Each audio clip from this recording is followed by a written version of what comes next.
ভাই হ্যাঁ ভাই আঙ্গ জুতা মার্কা একটু দেখেন। আচ্ছা ভাই।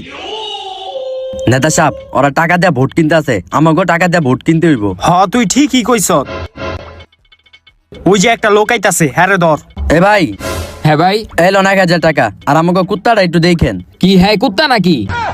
আরে হ্যাঁ কুত্তা না, আমাকে মার্কাট হইলো কুত্তা, একটু দেখেন।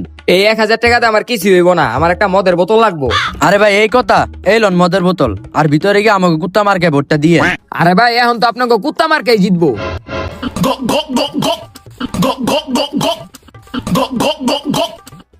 হে আল্লাহ, পবিত্র কোরআন শরীফকে দেখার পরে ভিডিওটিতে লাইক এবং সাবস্ক্রাইব করে দিবে এবং ভিডিওটাকে 10 জনকে শেয়ার করে দিবে। আপনি তাকে পরীক্ষায় পাশ করিয়ে দিয়েন। সবাই কমেন্টে আমিন বলো। এলন ভাই এখন তো আপনাকে কুত্তা মার্কাই জিতবো, আমি ভিতরে গেলাম। নেতা সাহেব এবার আমাকে কুত্তা মার্কাই জিতবো। হ হ ভাই ভোটটা দিছেন? হ্যাঁ ভাই দিছি। ভাই ভোটটা দিছেন? হ্যাঁ ভাই ভোট দিয়া দিছি। কোন মার্কায় ভোটটা দিছেন? ওই যে আপনি কইলেন না কি মার্কা জানি, জুতা মার্কা, ওই মার্কাই ভোটটা দিছি। আরে জুতা না, কুত্তা কুত্তা, এই মার্কায় ভোট দিতে কইছি।